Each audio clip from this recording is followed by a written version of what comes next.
Welcome to Blog Scripts from GospelLifeLearning.com. This is Sherry Peavy, your host, and this is the place where you will find Jesus-focused teachings to help you draw closer to the heart of God.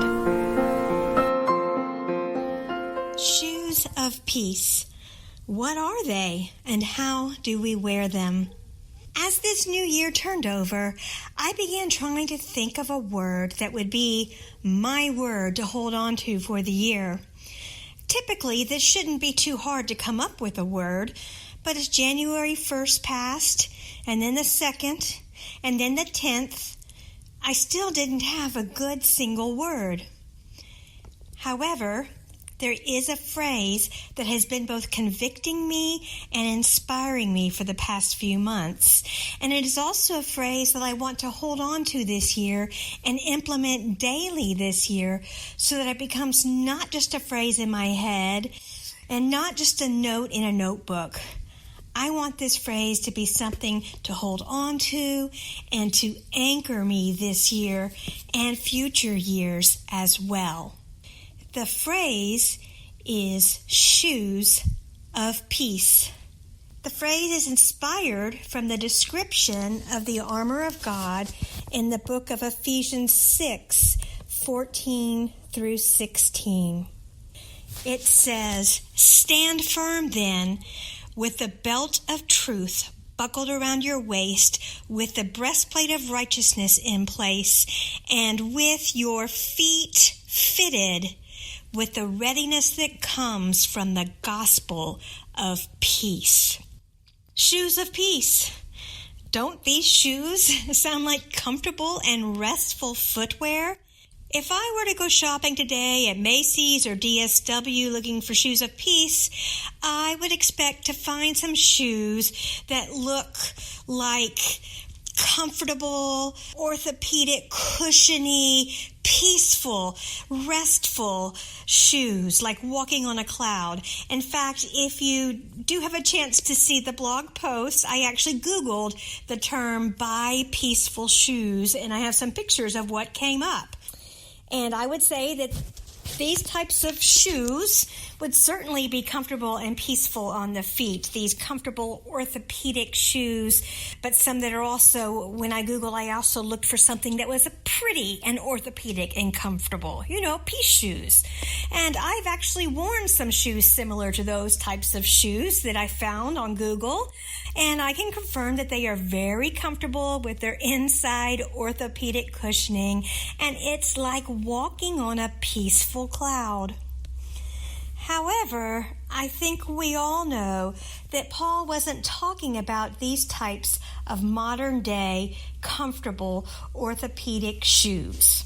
If you have a chance, there's a picture to look on the blog. It is a replica of a shoe from a Roman soldier from over 2,000 years ago. And it's a picture of this replica, and it's actually in the Roman Army Museum in the UK. And you will see the shoes look like what we call huaraches, or when I was growing up, we called them huarache shoes. They're leather. They have lots of straps. And then there are short hobnail spikes on the bottom of them. All over the bottom of them are these short hobnail spikes. So imagine that. Spikes on the bottom of these shoes of peace. But these hobnail spikes help us understand Paul's metaphor for these shoes. Let's look again at how Paul describes the purpose of this footwear. In context with the full sentence that it's found in Ephesians, Paul writes, "Stand firm then, with your feet fitted with the readiness that comes from the gospel of peace." These peace shoes are battle shoes. They're fighting shoes with short spikes on the bottom. Those short spikes help the soldier stand firm upon the dirt ground in battle. However, when we face our battles, we have been instructed to be firmly planted in the gospel of God's peace. When we wear this battle-ready footwear, we are choosing to stand firmly with our spikes in the ground of the good news of peace, God's peace. Those spikes are on the bottom because we are to stand firmly in the ground that comes only from knowing and walking with God. By standing firmly in God's peace, we are able to successfully battle with all of the following. We can battle against the disruptions and the chaos of life. We battle against the unexpected events that blindside us. We battle against the surprise and unwanted encounters that should have never happened. And we battle against the turbulence of society which affects us in ways we have no control over. And we battle these things wearing the readiness shoes of peace. Now, Priscilla Shirer, in her Bible study, The Armor of God, says that without the shoes of peace, turbulence leads us into misguided battles. She also writes in Lesson 4 of the book, she says, mark it down. Whenever you feel an overriding sense of unrest inside or overwhelming distress, the enemy is somewhere in the middle stirring it up. Anywhere peace is lacking, you can be sure he's at work. Shirer goes on to explain the following. She says, shalom, the familiar Hebrew word for peace, which permeates the Old Testament, does not refer to the absence of chaos, but rather to an overall, deeply entrenched sense of harmony, health, and wholeness in the middle of chaos. In fact, true peace is best detected and measured against the backdrop of commotion and confusion. When instability abounds, yet you remain steadfast. When disappointment and confusion are near, yet you're still capable of walking with spirit-infused confidence, stability, and steadfastness. Yes, that is how I want to intentionally experience this year and beyond. So the phrase of the year for me will be shoes of peace. I know this year will bring surprises and unwanted circumstances and turbulence at some point. This year already has brought some unexpected and undesired turns, actually, and we haven't even closed the month of January. I don't want to fight against such circumstances with a spirit of anxiety or fear or anger, or with a sense that I can respond in such a way that I can somehow control the outcome.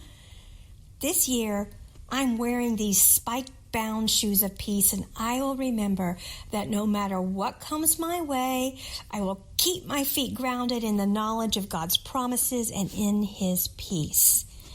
This means I will choose to react to life's bumps and turbulence from a place of peace and stability. And of course, to close this out, the best news of all is that we don't have to go shopping for orthopedic, comfortable peace shoes. These shoes of peace are available to anyone and everyone who places their trust in God and learns about what He promises us and how He guides us. God has a ready pair of these spiritual peace shoes and so much more for each of us who put our trust in Him through Jesus. Thank you for listening. You may find free and additional resources at gospelLifeLearning.com, including this podcast for re-listening or its transcript for reading. You may also find free downloadable journal and study pages to help you draw closer to God with each teaching episode. You can find Gospel Life Learning on Facebook and Instagram with the username Gospel Life Learning. If you have benefited from this free content, we ask that you consider supporting this ministry by sharing the website or the podcast with your friends. Together, we can offer encouragement and support for many in finding the heart of God for our life.